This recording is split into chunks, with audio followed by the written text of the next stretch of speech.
don't know the quality of this bluing.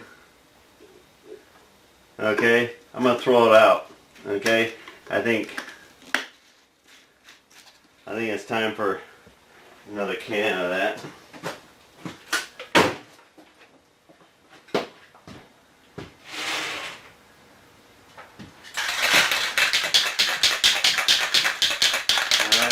Here, okay, wholesale tool, blue toolmaker zinc.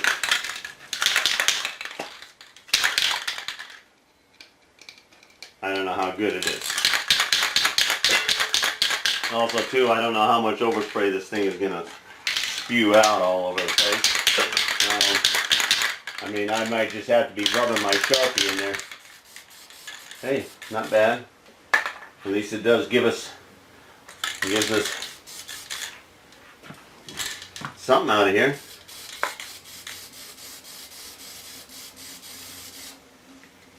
Alright. I don't want it to run.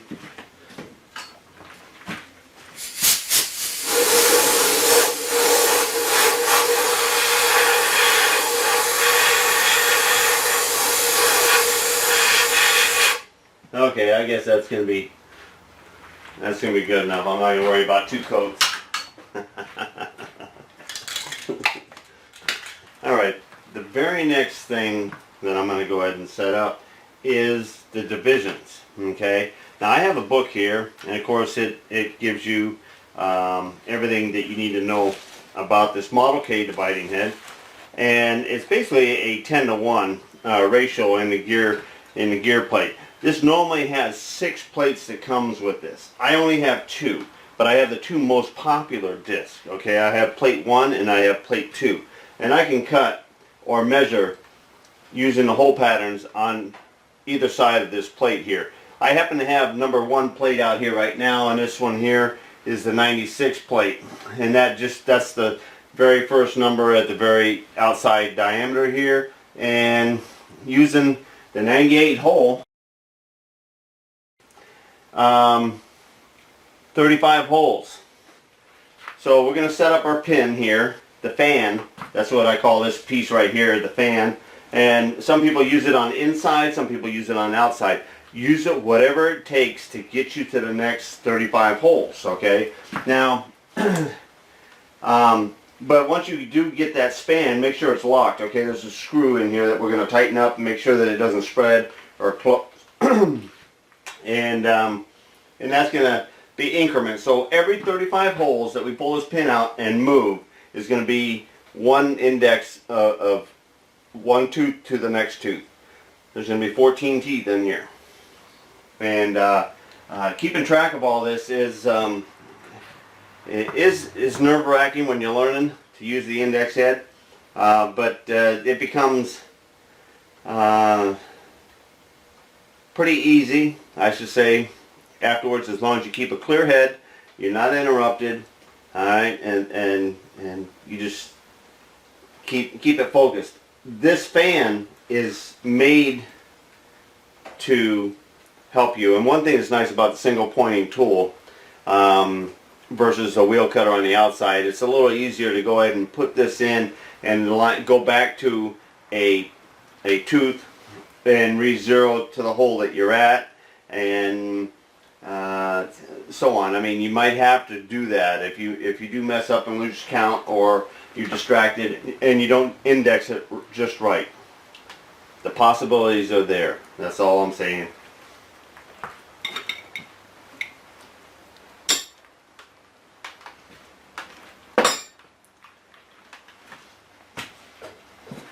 This hand wheel is held on by a taper, a little break of the nut, a little force of the finger.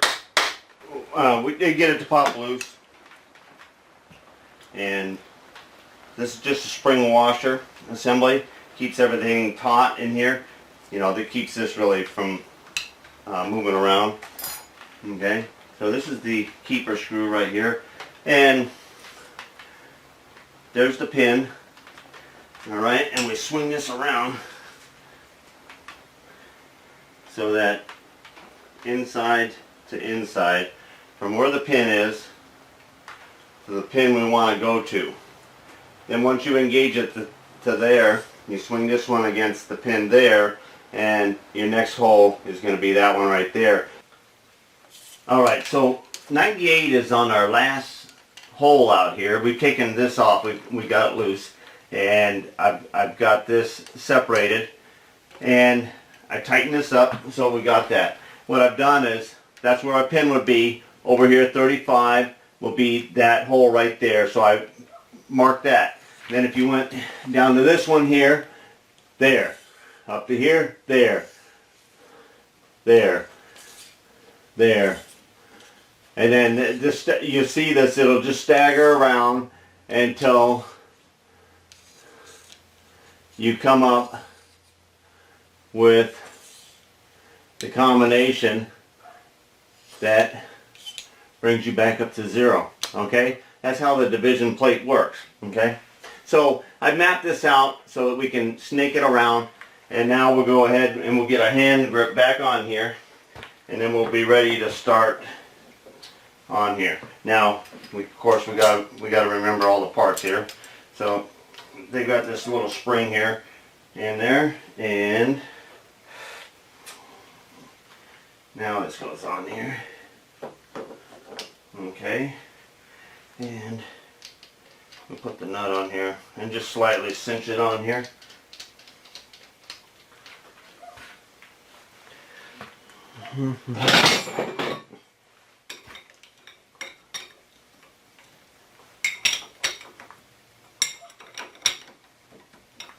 Alright, now I'll taper with a key so we don't need to get crazy. Alright, we loosen this off right here. Alright, and there we're ready to go for our first hole. And but we're going to go ahead, let's we're going to bring this around so that we got this on the top here. So our top is kind of visual with our key stop there. Alright. Now we can lock it. How you doing, Jan? Hey, it's wet, huh? You're not a happy camper? Alright. Stay off my desk.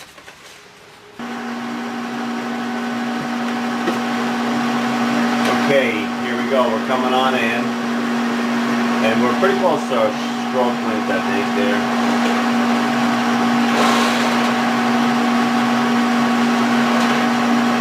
Pretty close. Okay, we're going to be able to hand crank it from here.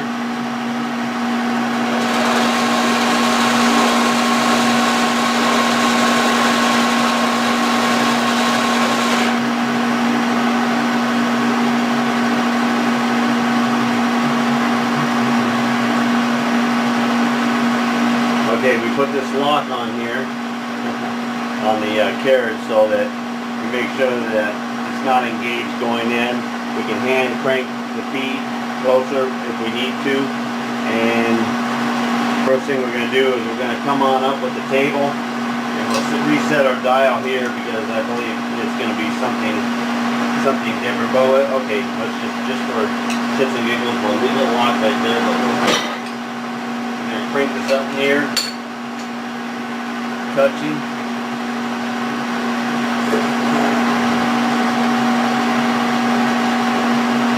Alright, now I'm going to go ahead and I'm going to stroke it so that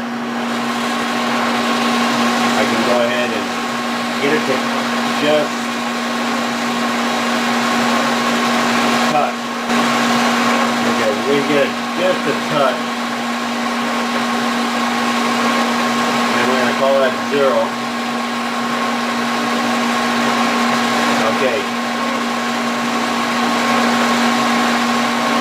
That is just barely marking the blue off of there. Alright, now we're going to stop it on the back stroke here. Alright. Now I'm going to look in there and I'm going to see actually how far we are going in there.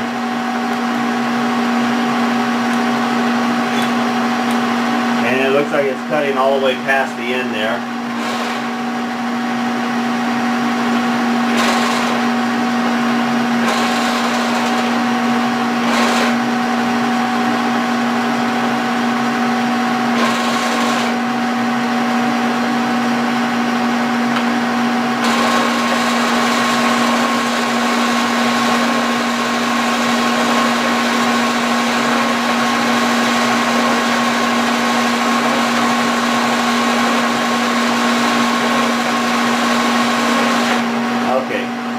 Yeah, now we're going to get some cutting oil and a couple other things here set up, and then we're going to go ahead and we're going to give this a amount of cut down into it, and then we're going to index to our next one until we go all the way around, and we're going to be going straight down. I'm also going to go ahead, we're at 60 touching, so I knew we weren't quite going to pick up the same number there, just the chances of were nil. But we're going to set it 0 now. We're still 0 side to side with the table. And we're not going to worry about setting up an indicator on that yet until we're ready to go side to side to make adjustment on the width of our groove or our spline. Here we go. Now I'm just cranking the table straight up, and I'm giving a little bit of cutting oil here.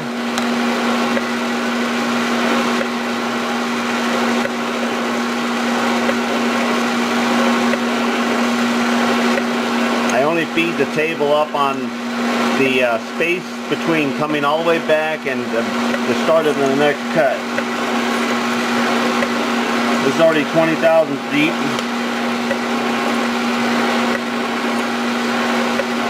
$35.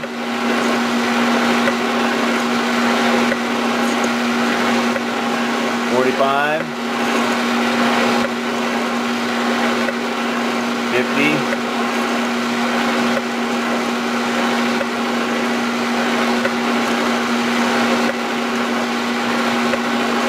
$55. $60.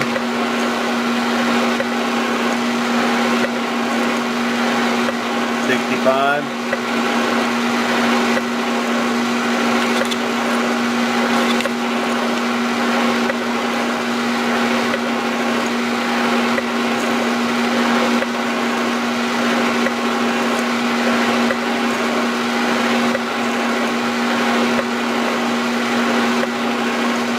Okay, this is 80 thousandths right here. I'm going to shine the light in on through the bore there and see what I got.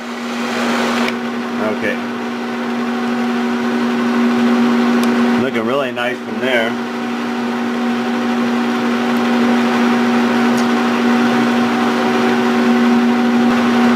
That does look excellent though.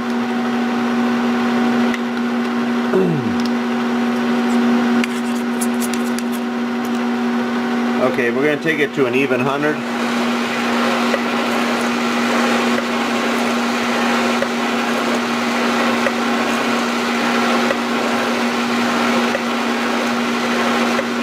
That's 90.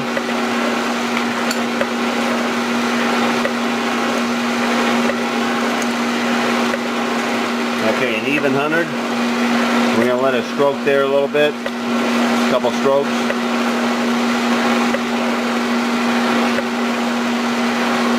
Okay. Alright. Now we go back down to under our 0.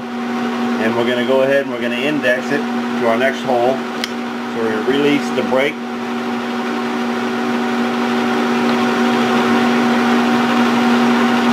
Alright. And that goes to our next position. It's our next tooth.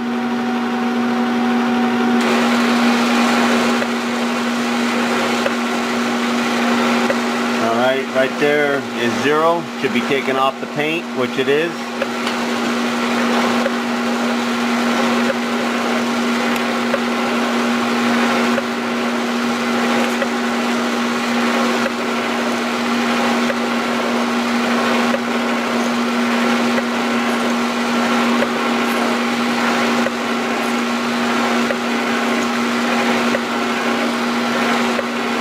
There's 30.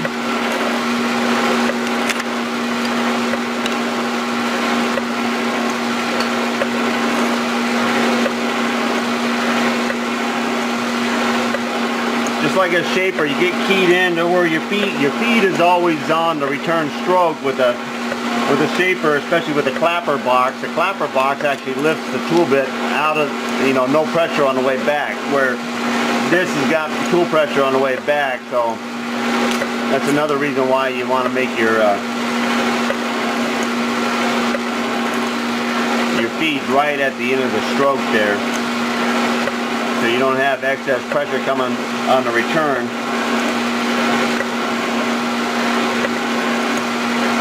We're at 90. There's 95.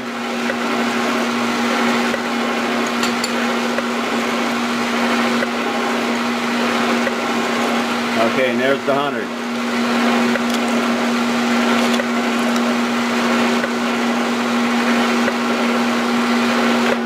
Okay, a couple things we're going to do. We're going to get a rag to put down underneath here so that we're soaking up our cutting oil.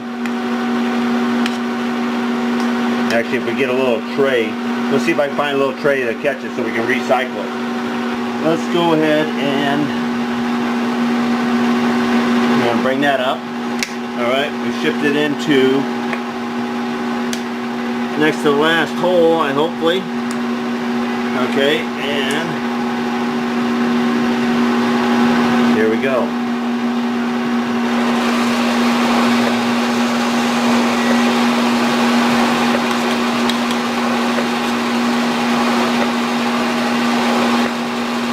Okay, should start touching.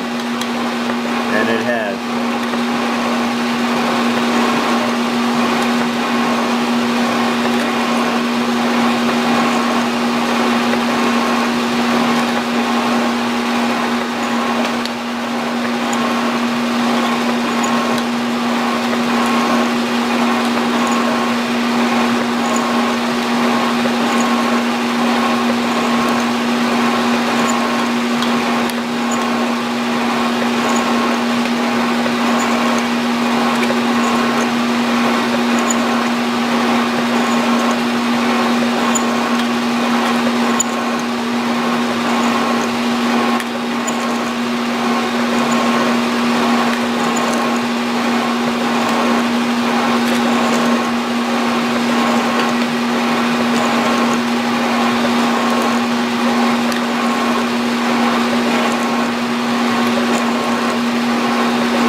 Same as all the rest of them. We let it cycle a couple. Okay, we stop it on the outstroke. Alright, bring it on up. Alright, now we bring it up to the top again on the index plate. And we're back at tooth 1, and let's run it, make sure. Okay. And there's 50 thousandths in the depth. There's 80, there's 90, 95, should start touching. There's 100, and it's wiping. Okay, now we can go ahead and we're going to decide on whether we want to go side to side or continue going for some more depth. And then we'll make one more round doing whatever we do, all exactly the same. Alright, I moved the table back so that I could get in here, and I took the vacuum and I kind of cleaned this out. Everything looks really nice in here, and you can see that we're just starting. So we got 100 thousandths depth, the width of our cutter, and we went around so we have 14 equal spots. Now you work each spot and you do the same thing as you're going around. So whatever you do on one, you're going to do to all 14 of them. So right now we're processing our thoughts, and I think I want to go side to side at our 100 thousandths depth to relieve some of the material before we go down to pick up our next or the last 65 thousandths of depth. So I take a scale here, and what we're trying to do is we're going to figure out how much we can actually go side to side and still be just under the size, because we want to sneak up on the width of the groove to fit on the spline there. Alright, the female to fit the male is what I meant. Alright, so this kind of a little angle, but I'm looking at, looks like 180 thousandths on the width there. But we want to verify that, so this is where our gear tooth vernier calipers are going to come into play again. And what we're going to do is we're going to go ahead and set, we know that we want 100 thousandths on the depth. So I'm going to wheel this up. And you got to have one of these things here so you can see even a little bit more right there. Let's see. Okay. That's pretty close. Alright, we got this set for 100 thousandths.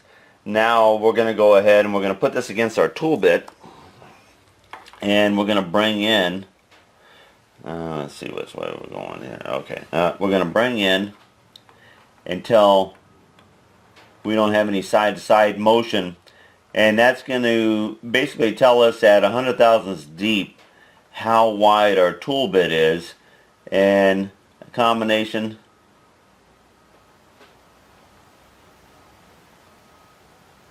I'm holding it there and then going until I don't get any shaking. Alright, now let's see what we are here. Alright, I get 175. It would be hard to see anything over that. It looks,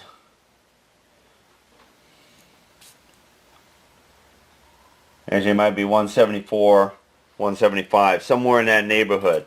Alright, so we're going to jot down that number. We kind of keep this list up here. This is just kind of reminders that we keep up in front of us there. Alright, so our stock width here right now is 100 thousandths deep by 175 on the width.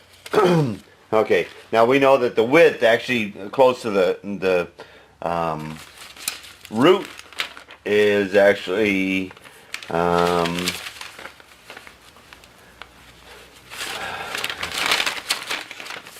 we had that drawn down here somewhere.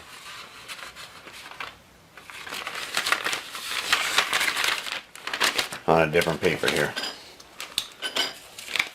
So we got 100 thousandths deep, 175 on the width, and we know that we're basically 330 at the base down there. So we're going to take the 330 and subtract the 175 from it. Okay, so we take the point 330 minus 0.175, we're just going to call that.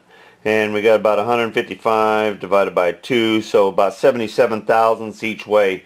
So I think what I'm going to do is I'm going to go ahead and I'm going to go down to my 100 and I'm going to take 50 off each side, and we're going to go all the way around, and then we're going to take a look at what we actually have, and then we're going to probably make a plunge, and we'll go for getting down to our 65 and then widening it out from there. We're going to go in a couple different steps, but I think that's the plan. I want to go ahead. I'm going to stay away from this. You know, that at 50, that's still giving it like 17. No, it's 27 thousandths on the width there, and we'll also be re-verifying that amount of width and seeing tool bit pressure and a couple other things there, how it's relating to what we got.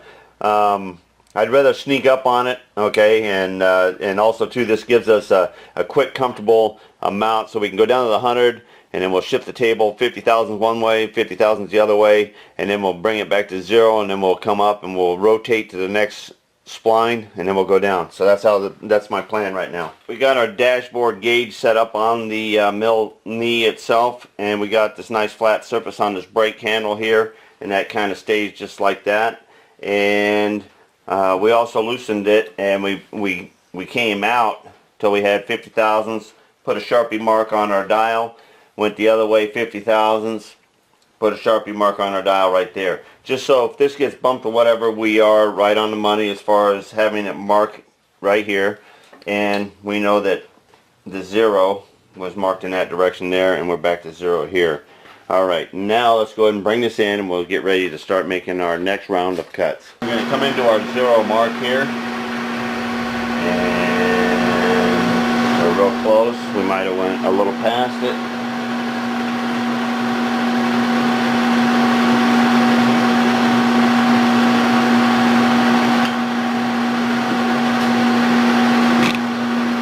Okay, there's our 0, and we're going to go ahead and we're going to set 0 now that we crank this in here.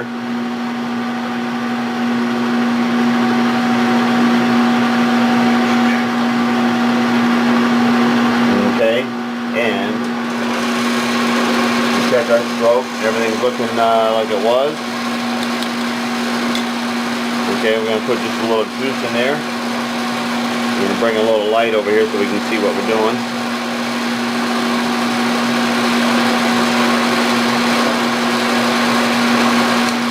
Okay, first thing we do is we crank this up until we are in that 100,000th of depth.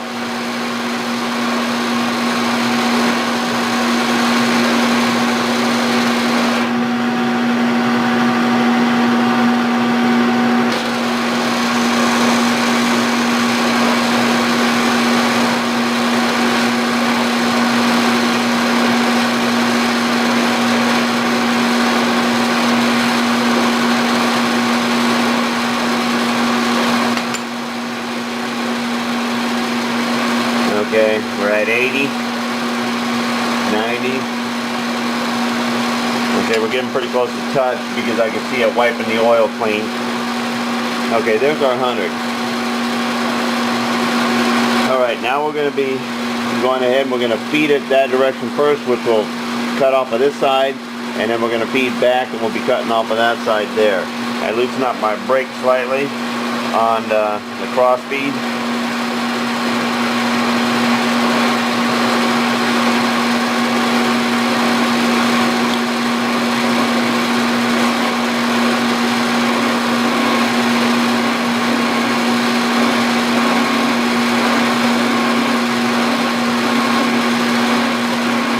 There's 40 or 35.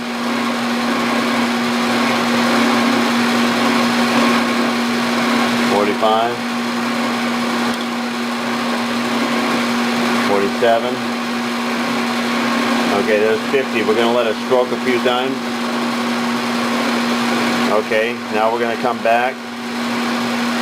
Alright, here's 0.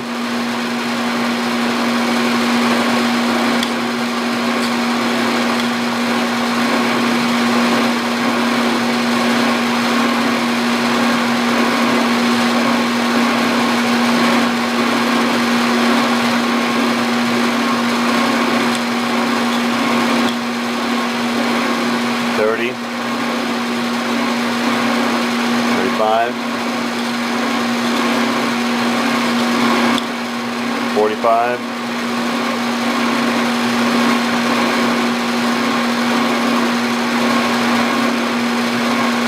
Okay, we're at 50. We're going to let it stroke out a couple times.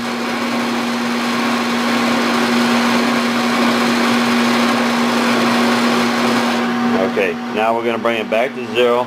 Lock our table. We're going to go backwards up 100,000. Alright, now we're ready to go ahead and shift it to our next hole.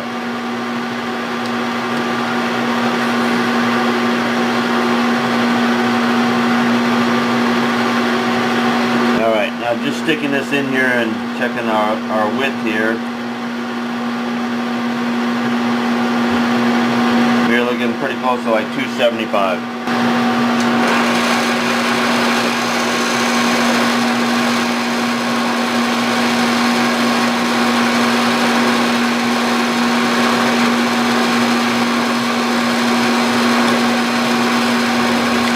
Okay, we're starting to come up on it. Okay, we should be pretty close to touching the bottom right now. Alright, there's our 100.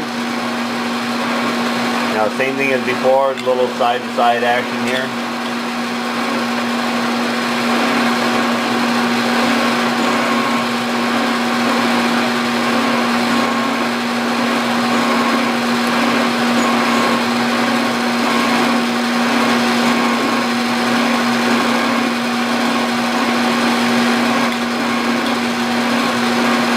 Another 5.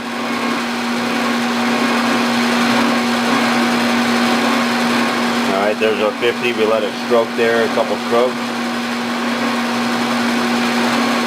Alright, now we go back to our 0. Alright, we're touching our 0.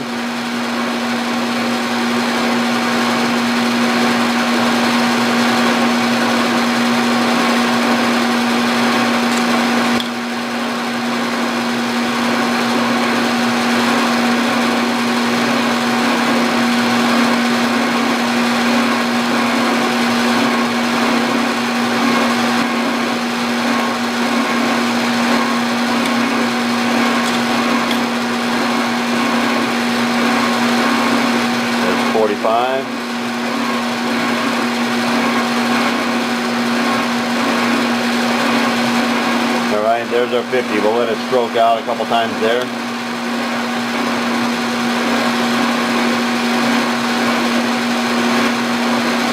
Okay, and back to our 0 and lock. Alright, we've just been twice around the block, and we're just taking our mirror and we're kind of looking at the edges of our tool bit, and it still looks nice and fresh. You can see where it's been pushing the material, and I haven't been hogging too much. A couple times I might be pushing, maybe 10 thousandths per pass, but most of them have been about anywhere from 3 to 5 thousandths per stroke. And now that we've got this back out of the way and we can get a pretty good measurement in here, it's looking like about 280. We went 50 thousandths per side, and we were looking at 180, and you know, it's showing that we are about 280. Now we can go ahead and we can start taking our dial calipers as soon as we find them. Here they are. Okay, and we can play with this measurement right there, like 220 or so. Now we're going to go measure the root. I'd say 220 thousandths. We're going to measure the root now. We're going to see what we got in there.